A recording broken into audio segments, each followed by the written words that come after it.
38% audience score on Rotten Tomatoes. 5.3 out of 10 on IMDb. 3 showers later and I still feel violated and filthy.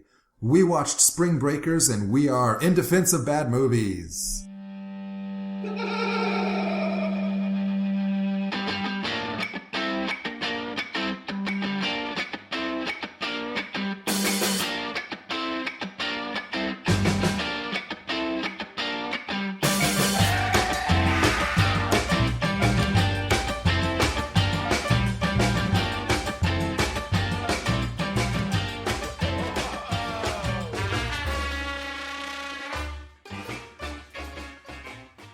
Hello, welcome everyone. It's In Defense of Bad Movies. I'm Sam Bowen, and I just want to start by saying that we totally acknowledge the Holocaust happened and it was a horrible thing.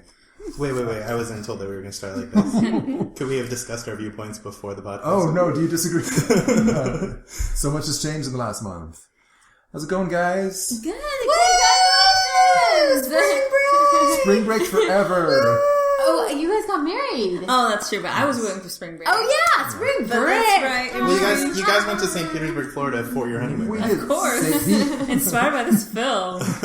Greatest place on earth. Did you guys want to have the same experience that they have in this film? No. Definitely not.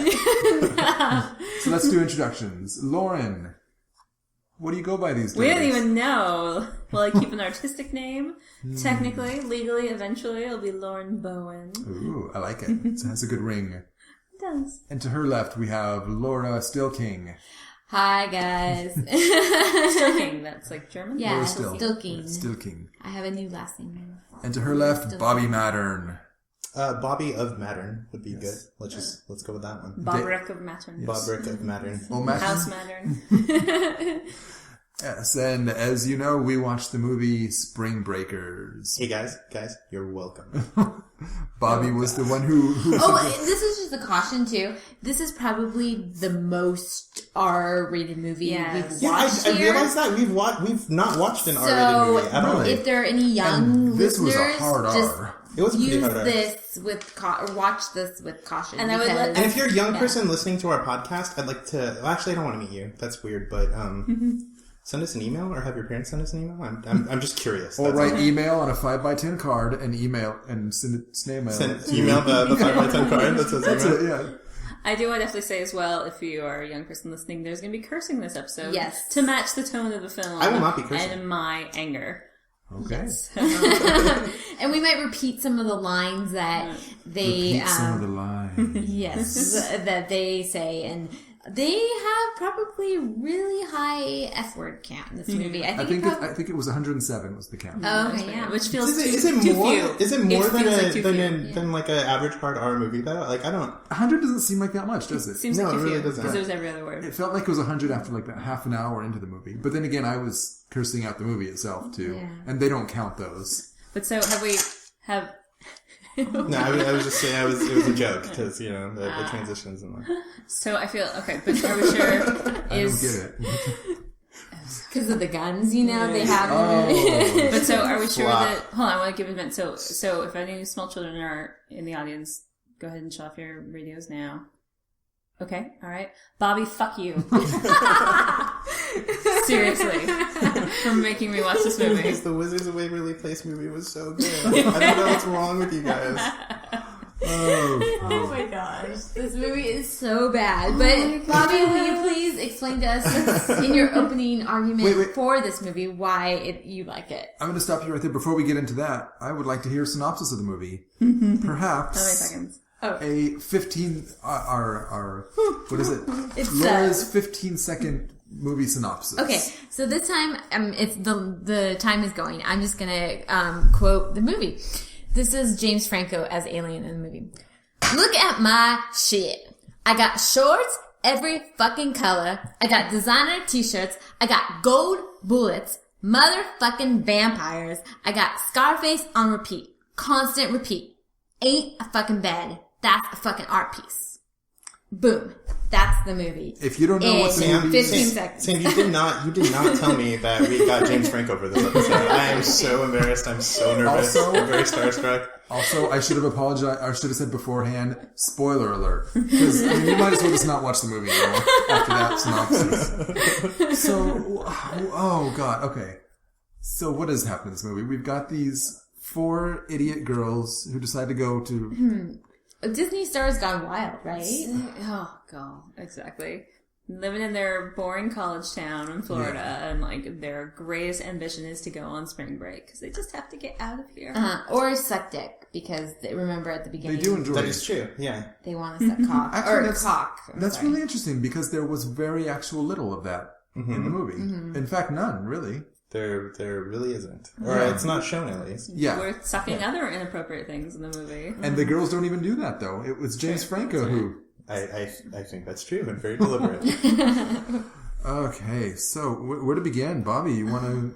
Okay, so I tried. I realized prior to filming this that I'm actually like pretty nervous because I haven't defended a movie since our very first episode when our show was a very different show too.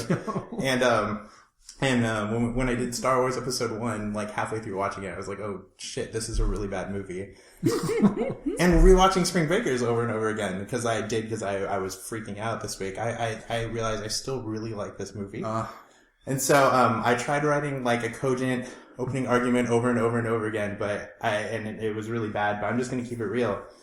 I think like most people, when I watched this movie, I went in expecting something very different. And I think that's very intentional, with the casting.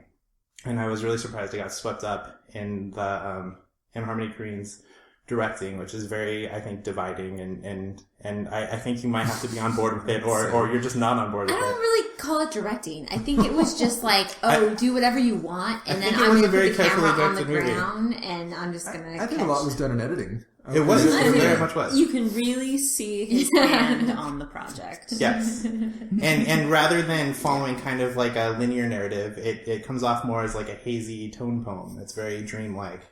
And the first time I watched it, I was surprised. I had a very different takeaway than this time when I watched it. But nevertheless, it left a really big impression on me the first time. And, I kind of walked away like really, really affected by the movie, even though I couldn't really verbalize why. And we'll get into that. We'll talk more about it. I don't want to like get into a ton of depth in my opening argument, but I really do appreciate that this movie is kind of like an art film, but it's kind of wearing mainstream clothing. It's like, it's, it like, the risk of sounding really pretentious. It's this really kind of abstract movie, but it casts these really mainstream actors, and it's steeped in pop music and popular culture. And I think that's really interesting. And I also think it has a career-defining role from James Franco. I think he's amazing as Alien. I will agree with that. He does a good job as his role in Alien. A reprehensible, disgusting character. He dives into parts for sure. Yeah, he really commits. absolutely. He feels passionately about his roles. It gets infinitely better 15 minutes in when he appears. I think in it's the more movie. like an hour, like 45 minutes in when he appears. Oh, he appears the first time 15 minutes in. Yeah. Then but when he actually speaks, and then that's he starts out as this like the local entertainment for this Kevin this Federline MTV, lookalike. yeah, and then MTV like sort beach of party. rapping on the beach. Yeah, like he has dreadlocks, and he has gold. He's got grill. Grill. And he says the thing like, I didn't like this movie, but I'm taking this from it: bikinis and big booties. That's what life is all about, y'all. That was one of his lines, and I take it to heart. Now, I feel very differently from you guys that you really appreciated when he finally showed up because it felt like it was finally a driving force for the movie. I can appreciate that. But I was so afraid of his character when it came in. He is so horribly unpleasant and so creepy, and just immediately as he shows up, not knowing exactly what was going to happen, just the fear of what was going now to selling these girls into white slavery and like forcing them to perform sex acts on people, like just a cloud of gross surrounding this guy, and just every parental instinct is like, get away from him. And I think that's very deliberate. I know it is, but it's just so uncomfortable. His first scenes with Faith, which I think do we want to jump ahead to Alien already, or do we want to? Oh, I know. It's hard to jump around. Well, let's start with... I just want, as a person, I can't appreciate how trashy these girls must be that James Franco's character looks attractive to them. Like, yeah, let's check this guy out. This creepy predatory guy. But I actually think, as far as the audience perception of Alien, and I think I actually might be alone in this room. I think at the beginning, especially with how he kind of maybe tries to manipulate Faith at the beginning. Yeah, at the beginning, meaning halfway through the movie when he makes his entrance. He gets really manipulative and gross with Faith. And, we're kind of, we're wary of him. We're afraid for the girls. And then there's a turning point with Alien. And I think it's right around when the girls make him fillet guns. That you realize, like, the girls aren't in any danger from Alien, and he starts to wear down a little bit. He shows some vulnerability, and I think he's a pretty shitty person. So totally. Like, I don't think that's called into question at all. But like, I don't think he's the sharp edges on him are definitely sanded off pretty early on. So, do you think this is like a thing about power? I mean, like. What do you think, Harmony Korine? Is that mm-hmm. Korine, I think is how he says his name. Yeah. Okay. So the first time I watched it, I saw it very much as kind of like a really scathing critique of this generation, of them kids who grow up. Yeah, and but I don't know, watching it this time, I realized I don't think he's really wagging a finger at the girls. I don't think he's being ironic very often. I think he's not necessarily sympathizing with them, but he's portraying them very sincerely, even though they're very stereotypical. Mm. And I think instead, it sounds so pretentious and lofty, but like, I think it's a movie about the American dream. I think it's a movie kind of about, our wants and desires and motivations, and kind of like what we do to get the things we want, and like how people can misconstrue the American dream. And that's what I took from it. Like Alien, when he's running through his room, I think the best scene in the movie, when he's pulling out all of his things and saying, "Look at all my shit," that wonderful monologue that Laura read off. Alien is all about obtaining as many material goods as he can, and he's very much about surfaces. And I noticed the third time through this movie, nothing that he's showing is put away or in drawers. His shorts and his shirts might be in drawers, but we don't see him open drawers and pull them out. Yeah. He gets to them, It's like the scene in Great Gatsby. It's very much like that. Shirts. Yeah. I thought of that. It's not so much that he's accruing these things, it's also that he wants to show them off, and he has a captive audience in the girls, and that's really exciting for him. Bobby, that is the most impassioned, eloquent argument that could be possibly made for the film, and I almost want to believe it. Bring it except for it's an awful. Well, I can see. Yes, I absolutely agree with you that this film is trying to be artistic, and I could see that was the vision. And I will give credit for this movie. It's so many montages of boobs and excess, and he is definitely. I didn't mind the boobs. That's surprising. But he's definitely, shaking his finger at the gone wild quality of Spring Break, of course, and the American excess, if you'd like to dive into that at all. And I will give the movie credit for as creepy and sort of exploitational as the use of the girls feels. The main girls, I don't think are objectified in that way. I think he's trying to give them a little bit of agency, even though they're creepy and wrong and horrible. They're not sucking dicks or taking off their clothes. The one girl's teasing the boys, but she never gives herself over to the boys. The other girls, it's a power thing. Yeah, the other girls are taking power, and they're taking the gun and taking charge sexually with Alien. I think the director almost thinks that this is a positive depiction of women. I think that's what he thinks. I don't know that he's trying to make. I definitely think their gender is important. He's trying not to make them victims. But I don't think he's trying to make any grand statements about gender. I think it's important that they're it would be a totally different. No, I think he is making a statement when he has them in bathing suits the whole movie. Sure. Yes. Okay. Well, James Franco has a shirt on throughout the whole movie. Actually, he doesn't. He has a shirt off a lot in the movie. Most of the movie, he has a Most shirt of the on. movie, people are really shoddily dressed, and I don't know what Florida is like, but I feel like you'd get uncomfortable. But I think sexuality in this movie, though, especially if we're talking, the very first shots of the movie is a crazy beach party on the beaches of St. Petersburg, and it's nothing about that looks appealing. Nothing about that looks enticing. And I think that's very intentional. You look at that and you're scared. It looks like chaos. I don't know. I think that you are a different kind of guy. I feel like there were some people who were like, It actually looks exactly like MTV Spring Break footage. Yeah, but like except boobs. But I think untethered. I think like, and if you take every instance of kind of like, if you take every instance of nudity in the movie, I think most of them are not glamorized. I understand the stance that it might be. You know, like I'm not going to be like a.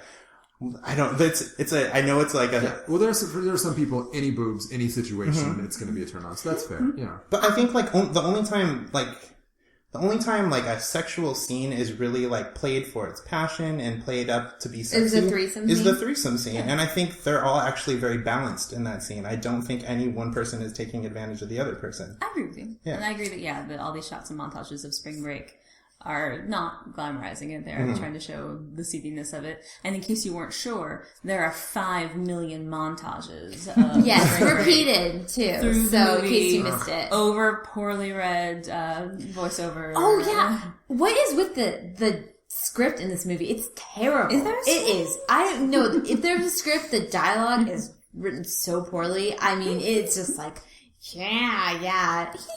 Yeah. Look at my shit. Look at my shit. So I don't remember the hee montage, but I do remember the look at my shit scene. And again, I think it's the best scene in the movie. You know, that's the only one scene that was funny, and I don't think it was meant for laughs, but I found it funny. Not 5 minutes later when we have a robbing montage to Britney Spears' Everything. That did nothing for you. That the angel on earth. If there ever was an angel on earth, it's Miss Britney Spears. And that scene grew on me even more this time, because the first time I saw it, I was like, it's really funny because there's this irony going where it's like there's a Britney Spears song playing and it's juxtaposed over this really violent thing, but watching it again, I honestly don't think Harmony Korine is like saying like, look at this dumb song played over this montage. I think he's asking us to take the Britney Spears song as seriously as Alien and the girls are taking as it. Seriously as Alien is actually playing the piano. Of course he's not playing the piano. He's actually singing though. Guys, there's a lot of Britney Spears in this movie. There is. There totally is. Because that's their pop culture reference. That's what they relate to. Aren't they a little too young for Britney Spears? I don't know. Do you think it's also to tie together the fact that we've got 2 Disney, main Disney actors? Yes. Actresses. Okay. Have you guys seen the movie Kids? I haven't. This is the only Harmony Korine movie I've seen. I despise the movie Kids, and it's for the same thing. It makes, he does like the whole scathing indictment of kids at the time, but I think he's taking what he thinks is a cross section of kids, and I'm not saying these things don't happen, but they're over sexualized or over drugged, but he's like plastering it on all kids, and I think that's what he's doing here, and I think it's offensive. Yeah. And if I was in that I know that doesn't really take away from the movie itself, except that it's just hideously disgusting. I don't really know where I'm going with this, but it's just, it's so bothersome, and the movie feels pretentious. Like, it feels like every stroke of his hand is like, oh, this is so honest and so true, and it'll change your life. Every part of this is going to be so perfect. And you don't know how these kids are living, but I'm going to show you. No, he won't show us. But I can't argue that there's a level of pretension to it, and I think there's a certain aesthetic to the movie where like you're either on board or you're not, and like if you're not, like it's fine and it's understandable. But I don't like, and maybe it's because I've watched a lot of Harmony Korine interviews this week too, but like he's pretty aloof when it comes to what like the meaning of his movie, what he's trying to do. I don't think he's trying to make any grand statements about the generation, and I don't think he's pointing as sharp a finger at these kids as we're saying he is. I really don't. I think like I'm certainly not saying they're painted out in a great light, but I think this culture, like the spring break culture, he certainly is not painting out to be great. But I don't think he's pointing at everyone in this generation and saying like, this is how they all are. If that's true, then we need to know these girls more. Like we know so little about these characters going in the movie. Like, the part of the reason you interpret it as a broad strokes is because there is no character to these girls. They are generic. Like, I did not know 3 of the 4 girls' names through most of the movie. Because he only identifies I mean, he throws out, okay, so there's Faith, and Faith is the one whose name we would know. Because it's her point of view for half the movie. We're going to hit you over the head with the fact that the one with the religious beliefs and the moral qualms is named Faith. And the movie is certainly not subtle. No. No, and Faith similarly is not subtle. She wears everything very far out on her sleeve. She doesn't have really any secrets to keep. She's very out there. And of course, her name's Faith. I understand, but I don't necessarily think it's a fault to name her Faith. Not necessarily, but I mean, But it does seem like this is a choice for a broad archetype, that there is no reality to these girls. Like, we just meet them. Like, we just hear someone say, oh, they're bad girls. And then we hear them, like, calling each other bitch and playing around. Haha, giggle, giggle, as Laura was doing. And, like, we don't know anything about them. And we can't help but interpret them as just empty slates. And also, I'm sorry, but the one, if there is a moral compass in this, it is Faith. And even she's pretty fucked up. She eventually, by the time she leaves, she kind of comes to her senses. But it doesn't even seem like she's brought closer to God or anything, or has some moral realization. She's just scared of this creepy guy. Mm-hmm. That's the only reason she leaves. So it does, to me, feel like there is no one here to if it's not an indictment, if this isn't how he feels about everyone, why isn't there somebody to represent anyone else? I mean, I see what you're saying, but I honestly don't think there needs to be. I think it's important, like the subdivision. Okay, so there's Faith, and Faith is kind of going into this looking for spiritual betterment. She kind of likes the communal really aspect of it all. These kids, she gets really kind of lofty and weird about like her interpretation of Spring Break. Spring Break is really way too important to these girls, mm-hmm. and they're willing to rob a restaurant to go to Spring Break. Well, it's very important to know that Faith doesn't, though. She's able to kind of ignore the fact that this really dark thing happens. And you said that. I'm sorry. What did you just said about them robbing the restaurant to do that? They did. They used the robbing the restaurant to make the money to go there, but they enjoyed robbing the restaurant. Yes, which is a bit. The most indicative thing of their characters we have to date. There's been nothing else to establish. Well, they enjoyed replaying it. Yeah. But like, if you go back and look at those scenes, so there's Faith. Cotty is kind of, I mean, Cotty's the one with the pink hair. And their hair color is important too, I think. Like Faith. Yes, it is important. It very much is. I want to go into why. Faith is the most set apart, I think. She's she has dark hair. Cotty, Britt, and Candy all have blonde hair, and Cotty colors hers pink. And then Britt and Candy, are indistinguishable. Interchangeable. Which is intentional, I think. Is it? Yes. Right? Why? Then why? If it's intentional, well, let's get into Cotty. Okay. So right. Cotty, let's break this down.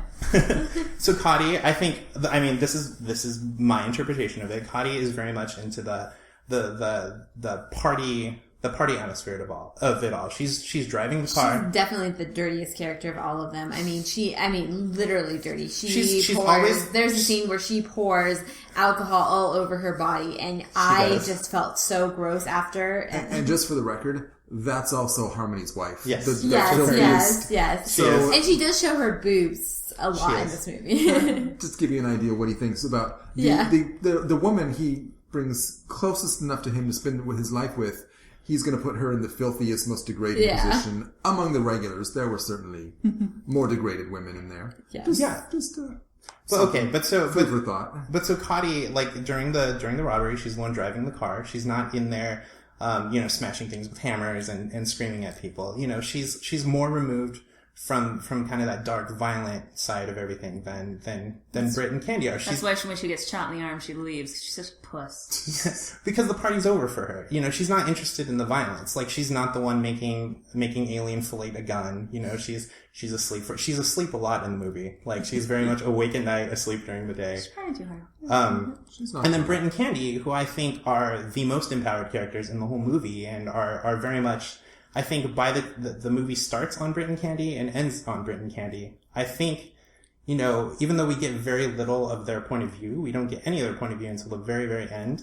I think they're kind of the centers of our movie. Like, all the action revolves around them. But then what is the point of having them be interchangeable? I mean, they make up half the group. I think. Like, I honestly think it's the no. I think it's the ratio. That, I mean, honestly, and that bothers me right there. If you're going to have characters in a movie, they should be more than just to offset other numbers. characters. But no, I mean, like, if you look at these four as kind of one person, because they're very much kind of like a, you know, I think they're the facets of a personality. Yeah. No, and Harmony Korine said that too. He kind of, you know, they're facets of a personality. You know, the darkness is. You got 25% moral grounding. You got 25% id, and you got 50% sociopathic bit. 50% on every person. I don't know that they're sociopathic. Are you sure? No, because there's moments of definite humanity in them. Like, they definitely are there to I mean, they let Faith go home, but they're there to comfort her. They comfort Cotty. I think sociopathy is also a sliding scale, too. I mean, what I understand. Yeah, I don't think there's any redeeming quality in those two. They are their slide terrible into people. Darkness is so dramatic. Like, I think it's there the whole time. I don't think they slide into anything. I think it's there the whole time. The movie starts with them robbing a fast food restaurant, which leads very nicely into shooting up a compound of at the rival very gangster. end. Yeah, and the two of them are able to take out an entire house full of guys with machine guns. We haven't seen any montages of training practice or like shooting. But Alien is shot right away, right from the get-go. They get there and he's shot and he's out, he's done. But the two of them, they can take every single person, including the children and the women, and they have no qualms about it. I don't know. They don't shoot the children or the women. The women, yeah, they're in the shower and they shoot them. They don't shoot the women. I don't think they just shoot big I don't guns. think they shot the bitches in the shower, but Yeah, they just shoot the I think they might have character, shot a that's few bitches outside. Who were trying to shoot at them, though. Well, yeah, but it's just still shooting bitches. But I mean, okay, at that point, like, Bitch defense. it's very clear that the movie takes place in a heightened reality, and I No mean, way. Yeah. I mean, but that's what I'm saying. Like, I don't think like the fact that they shoot up the compound without getting shot is like a criticism to be levied at it. I think that's feel very like much it's in a keeping. pretty fair criticism. They I think face so, too. Especially... they face no consequences throughout the whole movie. It's more about them, you know, going over these moral hurdles than it is about. There's no moral hurdles they go over. It's crossing the moral threshold, and it's not them crossing it. Like, it would be a totally different movie if they were constantly worried about, you know, like getting shot or you know, police finding them for robbing a fast food restaurant. It would be a totally different movie. Would be a better movie. I don't know. I feel like I appreciate that they are this, you know, heedless of consequence, typical condition of youth and American youth particularly. Sure, I see what they're trying to do there. But I don't know. I don't think you can argue magical realism with their compound attack. Like, that's the movie up until then, though. I don't agree. No. I mean, no, I see what you're trying to say, but just it's a step too far for me in that instance. I don't mind that they killed everyone, but just a little more of like, oh, dodge that bullet, oh, grace my arm, like something. What do you have to say about the shifting protagonist? Because didn't it feel like Faith, Selena Gomez's character, was the protagonist for a good chunk of the movie? She's definitely the point of view for the first half. Not and really, then, because they open up on those two, and then you. But I mean, you're in her head for the first. You get her. We're listening to her it's predominantly sad, her lonely monologues. voicemails to grandma and her crazy, drunken high rambling about the spiritual journey that spring break has been. Yeah, I feel like we're mostly in her brain. And then she's shipped off, and then Alien takes over as the point of view for the second half. It got to the point that I was so shaky about what was going on that when they showed his antagonist, the black rival, I thought, oh, we're gonna shift to his point of view now. And it was just, it really I mean, it felt like it almost started to feel like an anthology movie instead of one cohesive narrative. And it still doesn't feel like a cohesive narrative to me. And the time jumps. No wonder it doesn't feel like a cohesive narrative when you are jumping all over the chronology. Is spring break? It's like 5 months. They go down, they party, they get arrested, Alien finds them, they go out robbing everyone, and it's they train to take out compounds. It's 2 months of spring break. I think is the Spring Break. Time really does Break. break down when they get to Alien, but I think like Spring Break Forever, though. So it is, and I think that's intentional. But I mean, again, I don't like. I understand the criticism there. I think you're either on or you're not. So heavy-handed with the montage, and the But flashbacks, and the time first jumps. half, it's a few days, right? Like I think we see 2 full days, and we can assume but we can assume that it's spread out over a few It feels days. like Groundhog Day. Spring does break will feel- literally never end. I think Yeah. you have Except not entertainment. We're gonna be here for Groundhog 34 Day. years. you have them getting there. You have one daytime party. You have one night scene, and then after that, the next day they get arrested. Okay. Yeah. For hookers and blow. Yeah. And they're taken away. And okay. And this is not even a qualm, this is just a factor of spring break. How do you go everywhere in a community in your bikini? Like, the beach is fun, but then you have to go into, like, public places. If I had a body like that, I'd be wearing bikinis everywhere. They get arrested and you're sitting in a cop car in your bikini. Like, there's Yeah. very little between you and the world. And then apparently you can go to court in a bikini. The Florida police don't give you something to cover up. Actually, that was something they didn't really explore. The judge demanded everyone come in bikinis. You missed the scene where the twins got there in the beginning. Spring break is his favorite time of year. Which I just kind of realized. Do you think he's got a thing for like twins or pairs? Because he's got his That's a good point, yeah. His original. This is Alien. His original guys who look like Pete Postlethwaite, but like inbred American, young inbred American Pete Postlethwaites. And then, these 2 girls who look identical. And then the pink-haired one, whatever. Why are they identical? There's no reason for them to be identical. Vanessa Hudgens is a brunette. She wore a wig for this damn movie because they were trying so hard to make them identical, and I do not see a reason for I mean, it. if you want to break down the performances... can we start talking about the Sure, performances? Vanessa Hudgens. Yes. Vanessa Hudgens is a little more extroverted than Ashley Benson. Are they? Because I couldn't Ashley keep track of Benson who was is who. a lot more internalized and a little more serious. Are But they? I think that's honestly just their performances and not necessarily the intent of I the don't movie. think that they got any sort of direction. I think it was just like, just do whatever you want, and they each kind of did their own thing, and it just happened to be very similar. And Save James Franco. Everyone in this movie is unbearable. yes, Like, oh, if I have to I hear Selena disagree. Gomez leave one more See, sad I message thought to Abuela, I really I enjoyed Selena Gomez's performance. How I did thought you enjoy I thought she Selena did a Gomez? great job. I only liked when she was doing her sad Coco crying while James Franco, Which was amazing. No, like it was just like, well, good for it. And apparently the way they filmed that scene too is, like she was stepped on her foot. She was wrapped for the day, and then Harmony Korine pulled her like right before she went into the cab, and then threw her into a room and went, "Oh, by the way, we're going to do this scene really quick where he's going to try to keep you from going. Go." And then like that's how that scene got shot. So she really wanted to leave. She was crying because she hates this movie. I think so she's much, crying because that was and she just legitimately won't go. that was Why legitimately are a you great making me performance stay of it. here? I'm not saying it was great. I'm just saying like, wow, that's the I thought it was really well That's done. great. And I feel like that is a pointer that this movie is. It was marketed really, but like the fact that this movie wasn't cast with indie darlings, like he could have picked. I think it'd be a totally different movie. It would have been a totally different movie. It would have been a good movie potentially. I disagree. I think that I think so much of this movie is the casting, the yes, stunt but casting. in a bad way. No, The stunt casting totally disagree. I is- couldn't disagree more with The you. stunt casting feels like a spectacle. Like we're gonna cast these Disney kids, and I get the metaphor that like these innocent girls coming in and like doing these things. I see what he's trying to say there. I think But I the feel like- subverted expectation of that casting is such a huge part of this movie. But it's. I don't know if it is subverted expectation because we all know what we're going into in this movie. Like he's doing exactly. Like, it's exactly the kind of salacious spectacle that we're here for. It's like, ooh, I want to see these innocent little girls get banged the hell up. And Do you think in a time or whatever where we have previews where you can assume people have seen the previews, you can have subverted expectations?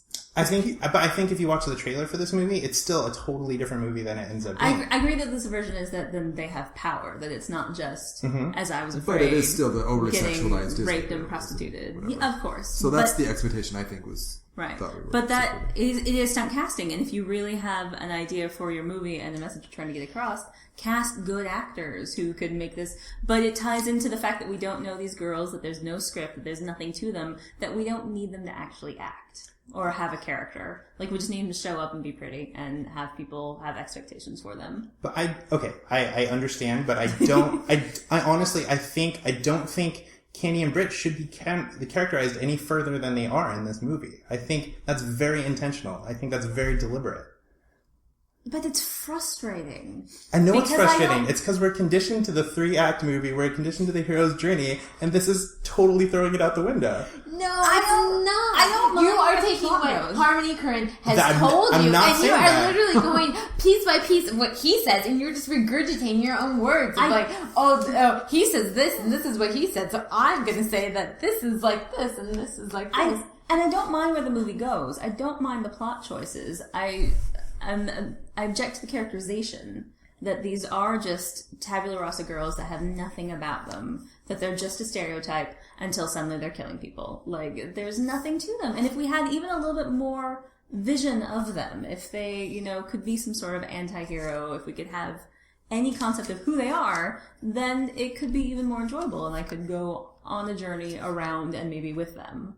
But, like, at this point, it's just, here's some girls, watch them do this shit, off you go. With lots of voiceovers, too. With lots of voiceovers. There's actually no talking in any of the mom. scenes. And then other ones called a mom right before they go show up the compound. Like, oh, yeah. And that I think that's very interesting. I think that's because that's a weird moment. That's the first time we get a peek into who they are. A little bit, but also just terrible voiceover. That is interesting. Poorly acted. Yeah. That we would have almost nothing of what happened before Spring Break. Very, very little. Mm-hmm. No, I don't want to say I'm agreeing with you because I still think the movie sucks. But we get a few parties before Spring Break, and they're really boring and really mundane. Yeah, see, if you're going to cut those out and then just go into Spring Break, no, I think it would have been much more interesting. The point is, they're very boring. They're very mundane. They take place at night. They're lit very blue. You get to Spring Break, everything's very bright. Everything's terrifying, but it's a definite change of pace. See, I get that they're in a bodunk town and they're bored with their life. I don't need to see their life before, like I could just jump into the Spring Break. But then we have to get them to know them at Spring Break.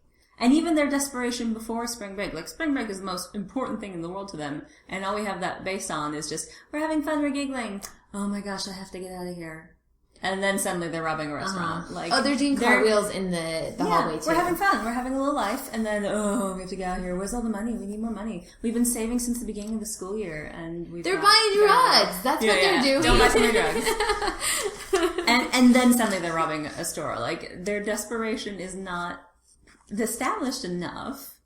Which, okay. And I do think, and I will say, if I were to cut a scene out of the movie or just totally change the tenor of the scene, it would be the scene where they're, because it's really dumb, where they're all in the bathroom counting their money and they realize they're short money, you know? Terrible scene. And they're like, what are we going to do? Like, that's just really awkward. It goes on way too long. There are other ways to establish that information. Like, these girls get together and they break open their piggy banks together on the bathroom floor. Like, you could just come with your totals They prepared. decide right then they want to go to Spring Break. There's other ways to do that. Yeah, they could have just gotten rid of the whole saving thing entirely. We've It could have just been a improved- spur of the moment. It could have been... We've just proven that you guys are bad savers and don't think about the future. Yeah. And I think we've just proven that Harmony Korine didn't know what he was doing.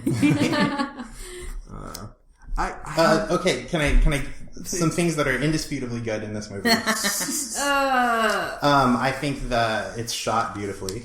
I think the if the you really, like seeing the same scene over and over and over and over and over and over and over and over I think and over I think again. the images are great. The really weird neon lighting is really interesting. How about that mosaic? The camera the second effects? party. Yeah. As far as visual construction, I do not have a dispute with that. Like, he has an eye for the vision. I don't like the way he puts those visions together. I'm gonna put that on his DP. Yeah, totally. Benoit Dubois, I think is his name. the scene where they rob the fast food restaurant at first, and the way that they have it, outside and not during it, like that was cool. And that would be Korean and not just as DP. I mean, the way that scene staged. That was good. But then later they talk about it, and it kind of ruins that. No, but I think that's great too. I think it's more terrifying watching them talk about it than it is like watching them from the outside or even watching them from the inside. I actually like that. Except that when they did start talking about it, I was like, okay, shut up now. Because you guys are dumb. And, it's a half hour. Yeah. Sorry. I think it's scored really well. I think Cliff Martinez and also Skrillex did work on it, but I think Cliff Martinez's portion of the score is really great. He did that really kind of weird ambient,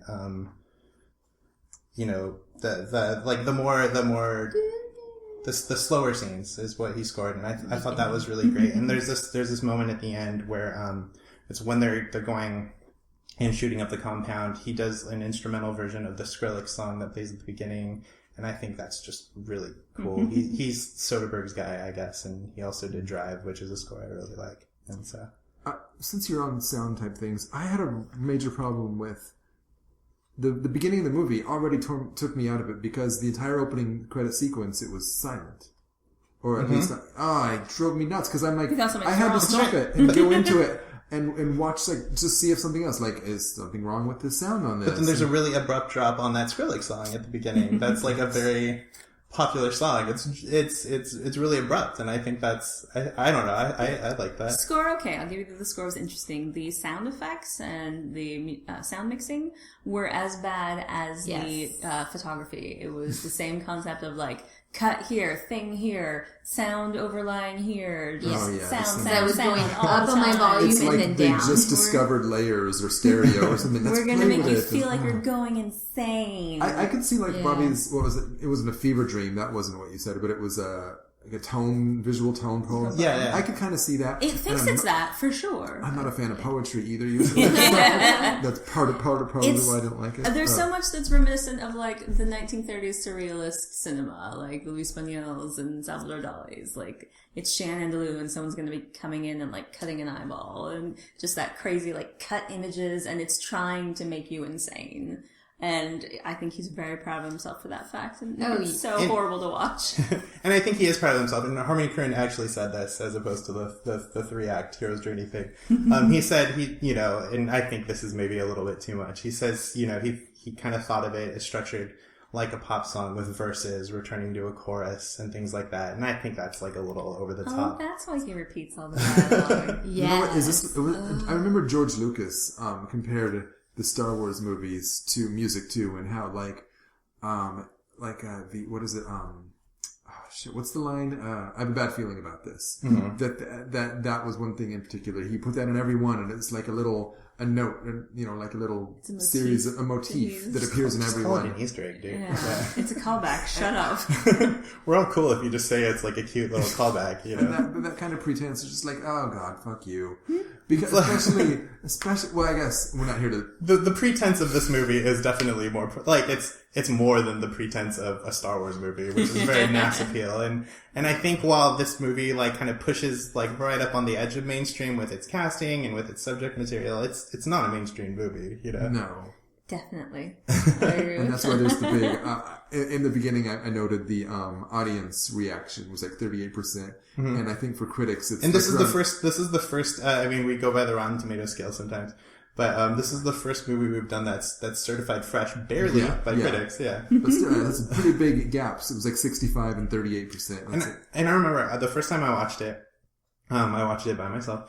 I was on a work trip, and it was weird, but it was on a weekday, and it was with a bunch of teenagers in the theater, and they all audibly hated the movie. And good for them. Yeah. That makes me feel good about that generation. Good kids. Oh dear. You guys, how do these girls even get into college?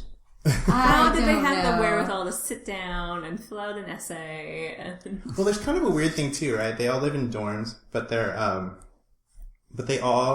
it feels like they all grew up in that same town, and, like, Faith goes to the church community, and then, like, the girls at church, know who Britain and Candy and Cody are. Those bad girls. And it feels like they're visiting Faith at her college. Like, I don't know if it necessarily feels like they go to the same college, but it all feels like it's contained in the same town. That's, I don't know. Maybe it's a Christian college, you think she's...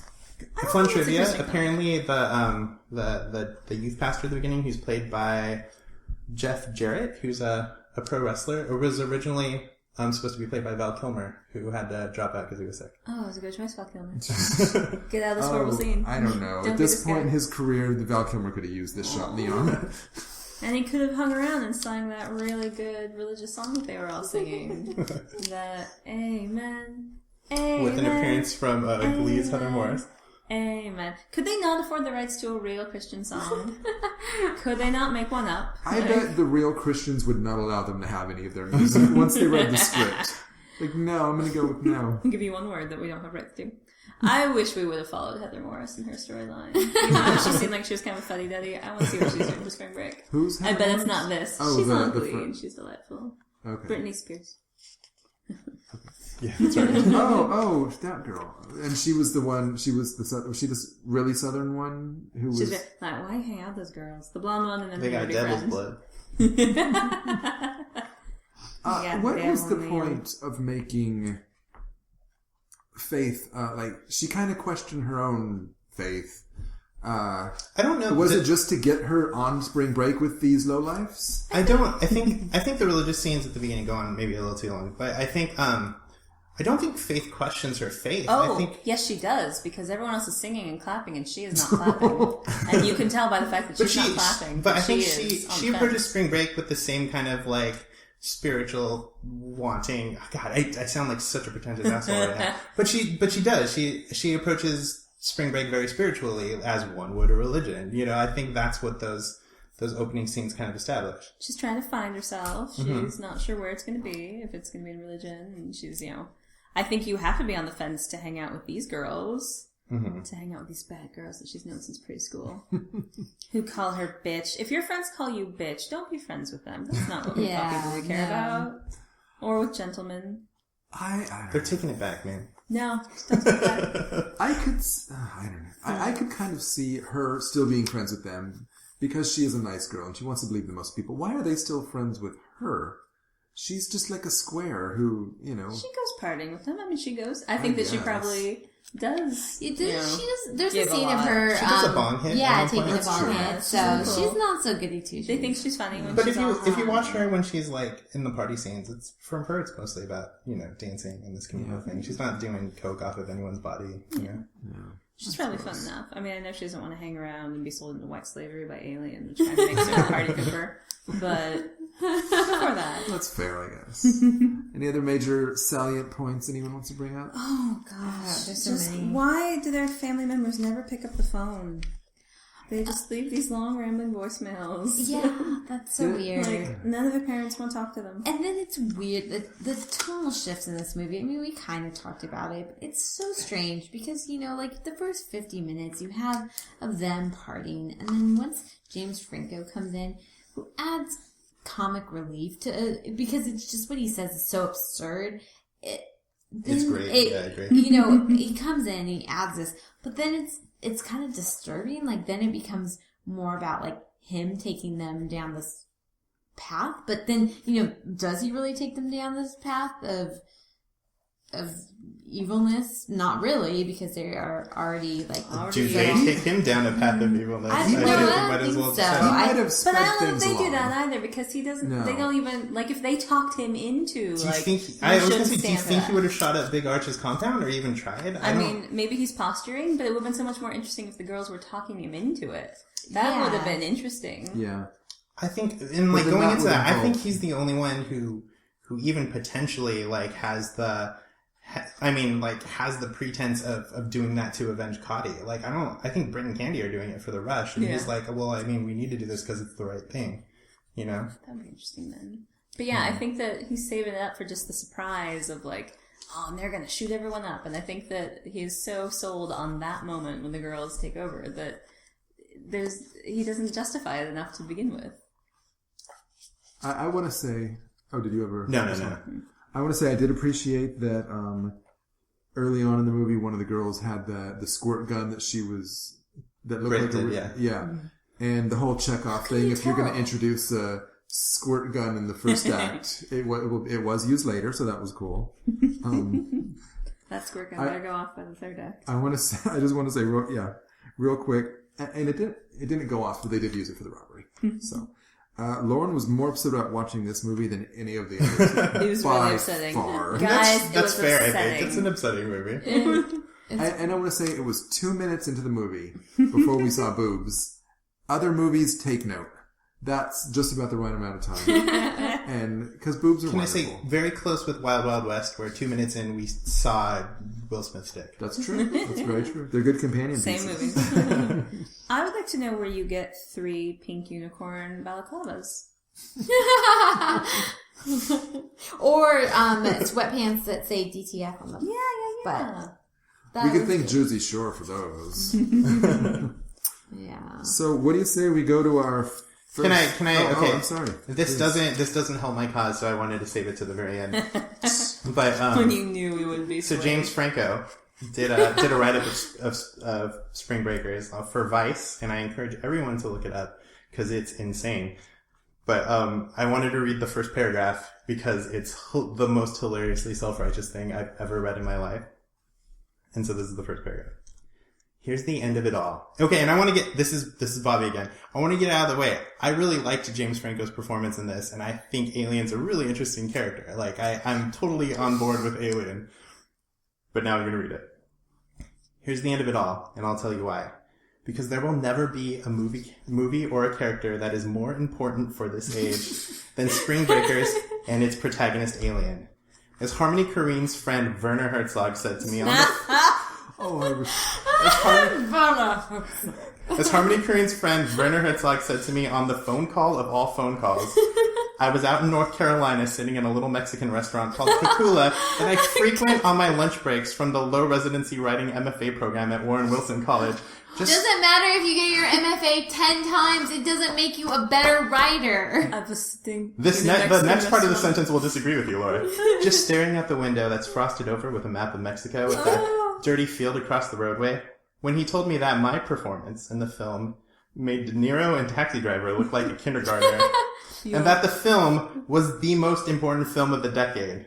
Imagine in a distinct German accent, 300 years from now, when people look back at this... Can you do it as Paul F. Tompkins doing Werner Herzog? 300... I can't do it. 300 years from now, when people look back at this time, they won't go to the Obama inauguration speech. They will go to Spring Breakers. Just a reminder, the Holocaust totally happened. I'm sorry, we fell into... Oh, God. But I encourage you to look up the article. It is called Spring Break, A Fever Dream. It's on Vice, and it is the James Franco-iest piece of James Franco I have ever read in my life. It goes on much longer than that. That's bonkers. Oh, jeez. On that note... Ugh, this movie is crap. I could write a better movie in my sleep.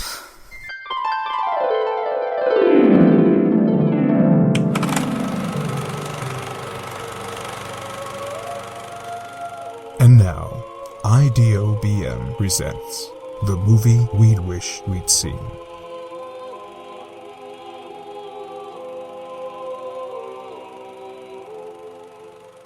That's right, it's time for the movie we wish we'd seen. It's when we take a bit of the movie and we kind of like spin off our own new movie and talk about what movie we wish we would like to see instead of this piece of crap.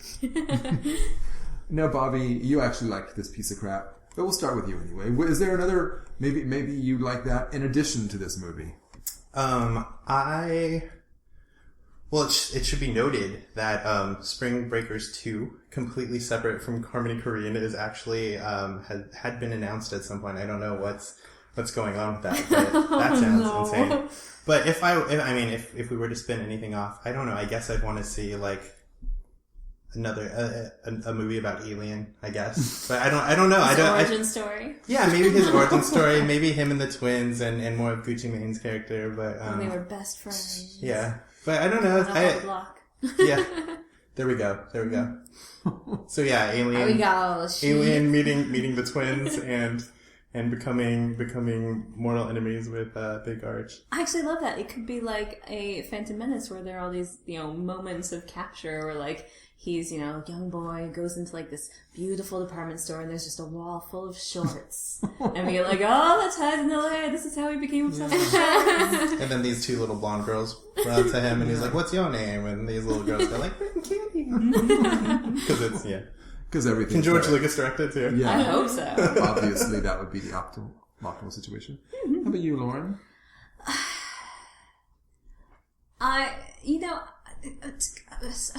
If I have to watch this movie again, I want it directed and written differently and cast differently, obviously. So let's just completely scrap this, keep the bare bones of it, and I actually want to have interesting actresses who have a backstory and developed characters and defined motivation. Even if the movie tries to keep some mystery and doesn't really, reveal all of their thought processes before. Like, we'd still have the surprise of their descent into madness. But if we could focus on the girls and actually get to know them, cut out all of the montages, all of the crazy sound effects and sound cutting, and just make it a more straightforward, quieter film, that could be an interesting piece. You can keep all your main plot points, you can keep James Franco's Alien, just like calm it down a little bit, and this could be an interesting film. Shorter. Much shorter. That's about 90 No, minutes long. but they're gonna throw dialogue back in, and that's gonna expand Oh, it. yeah. Okay. How about you, Laura? I think I would also like to see the movie told from Alien's point of view. So instead of focusing on the girls, have it more towards from his perspective, have it, and then, so you kind of get a little bigger sense of where he's, like his origin story, a little bit more about that. Not even necessarily an origin story, but just have him, have it just take place with him, and then how he sees these girls and what attracts him to them, and then kind of see like the downfall in that sense. And then, because we would still see how these girls are manipulative, we would just see it from a different perspective. We actually might get to see more of them through his eyes without, trying, because what a big part of this movie is that the big problem with this movie is that they try to go from a lot of different perspectives. I mean, it's kind of, you get from, Selena Gomez's perspective, and then you go from the girls, it follows the girls around, and then it goes to James Franco a little bit, and it goes back to the girls. So it's kind of like everyone, has a small piece. But I think if you follow just one person, Alien, then it might be a slightly better movie, if that's possible. I don't know. Yeah, mine's kind of in that same vein. And maybe it was that I kind of got attached to Selena Gomez being the protagonist. I want to see what happens to her after that. She's left these idiots behind. She goes back home and has to deal with the fallout of this horrible decision she made. She's got to deal with her abuelita, whatever it was, about being arrested. And maybe she has this crisis of faith. Maybe she's just as amoral as the rest of them, but she has more, a better sense of, just surviving, not going to jail, not getting mixed up with sleazeballs like James Franco. So that'd be mine, I guess. It should be noted that any crisis that Selena Gomez's character goes through would be a crisis of faith. Quite literally. And on that note, speaking of punching things up, it's time for Punch Up.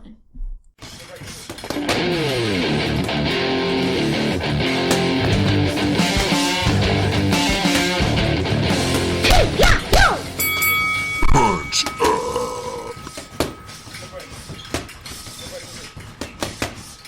Since we have the very subtle Faith name, Faith, I think the other three girls would do well to have names of their own. Since we've all kind of pointed out that two of the girls are pretty much interchangeable, maybe they can have the same name, like Slutbag.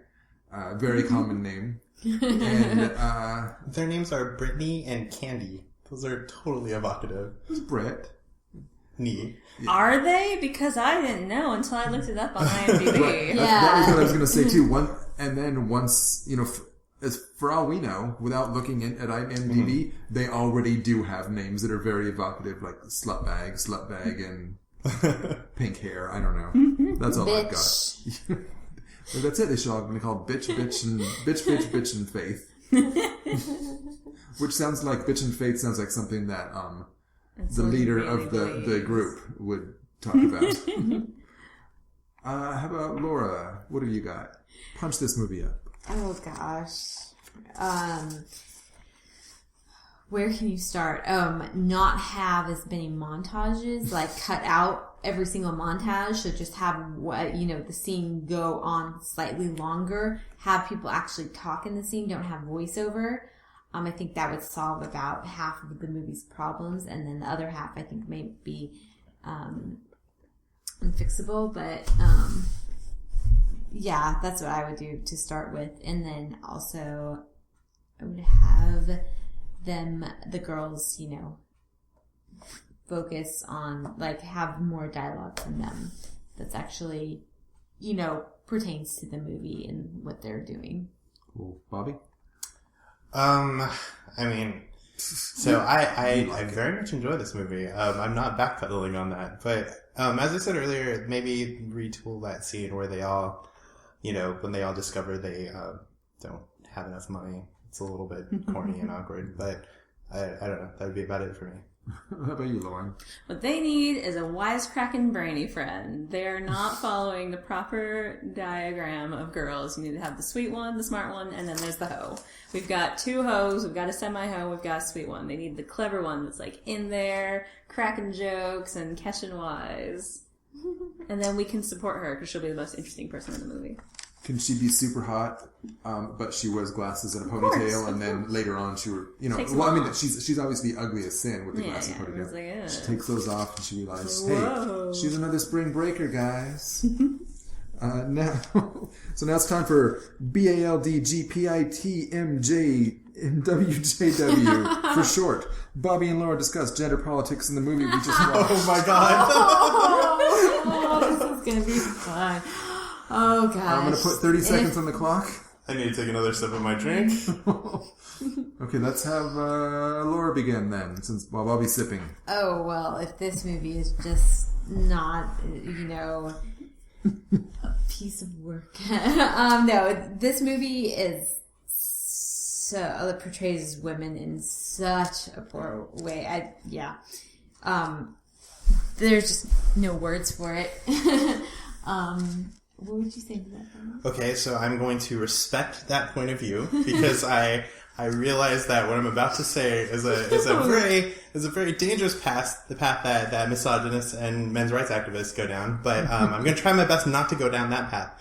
I think there's a distinction between sexist and sex positive. I don't think that our main characters are at all belittled through sex. I mean, aside from the fact that you have to buy in that they're wearing, their swimsuits at improbable times, I don't think they gain anything from their sex. They're wearing swimsuits throughout the whole movie. That's true. And, yes, I agree. And that's a stylistic thing that you just have to go with. I can be really pretentious and say that, it shows them it's sort of like a physically vulnerable state, but I'm not going to do that. Yes, you either buy into that or you don't. But, like for Alien, whereas they could, be controlling Alien through their sex, they don't. They sexually humiliate him through his own sexuality. And they do they though? I don't think they do. They get him to fillet a silencer as though it were two of them at the same time. I think he's pretty comfortable with doing it. I don't think that. I think he's very comfortable doing it, but I think they're forcing him to do anything. I don't think that at all says anything about their gender. I think that says everything about Alien, but I don't think that degrades them at all. I think that puts them squarely in the position of power.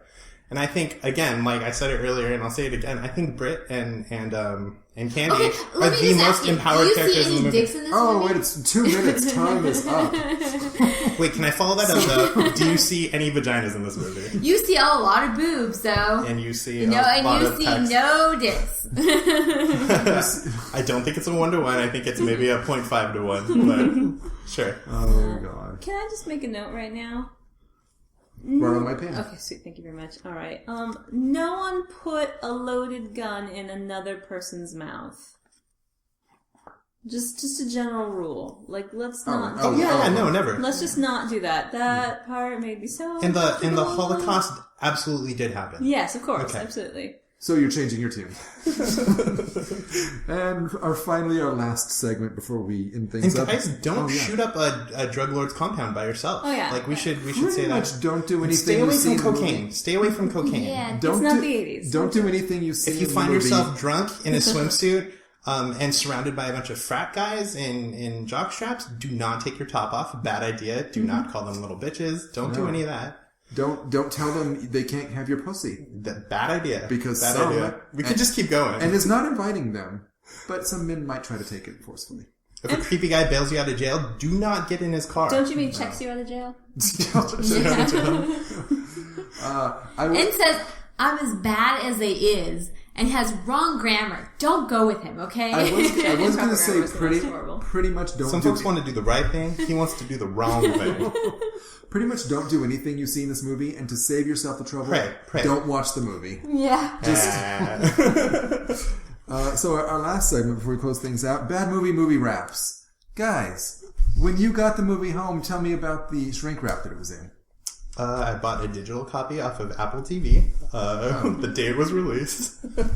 And Laura watched that copy. We actually rented a digital copy too. Dang it. So yeah. Okay, that's it Pretty for cool. that's it for bad movie wraps. 2015, yo. So Bobby, we know what you think. You like this movie still. I do. And, I'll concede that, again, there are parts of it that I can completely understand are off-putting to some. But, I would still encourage people to give it a shot. I'm not guaranteeing that you'll like it, but I think it's an interesting movie. And, I still love it. I think it's a really great movie. And Laura, you don't like it? Yeah, no. I'm sorry. Same with Lauren? Nope. No. Once again, Bobby, you've made an impassioned argument, and it's the best case scenario for Valiant me. effort. It actually makes me want to give a little credit to this film, but Uh-huh. I will never be watching it again. It's pretty bad the second time. For me, it's Kids, Requiem for a Dream, and this movie. Disgusting movies I hate and that make me feel icky and horrible, Yes. and I never want to see again. So.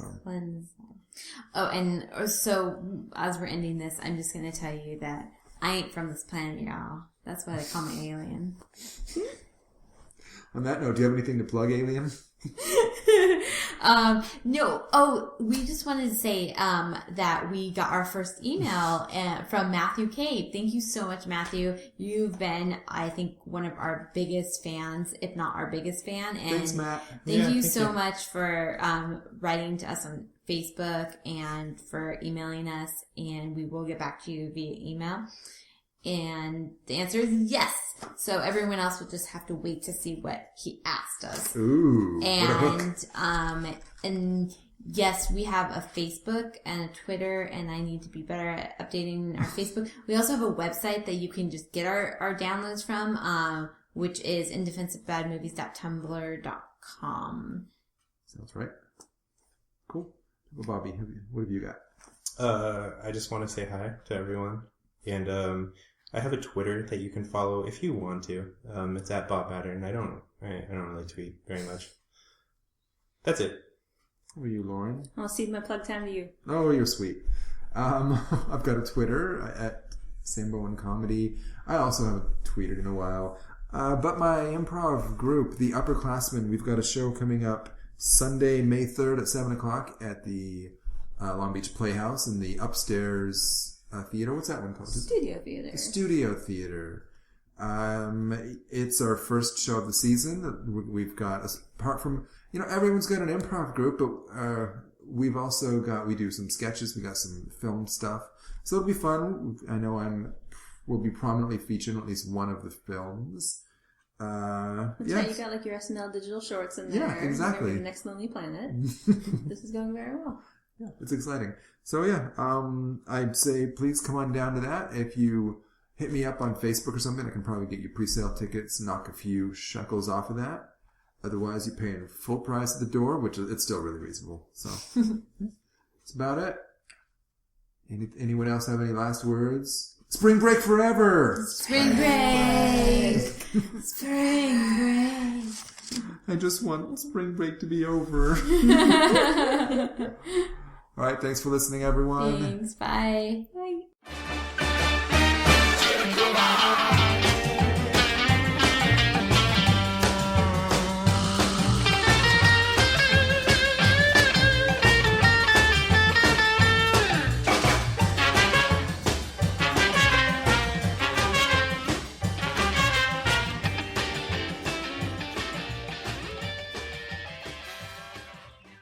Oh, Twilight's gonna be a breath of fresh air. Fuck you.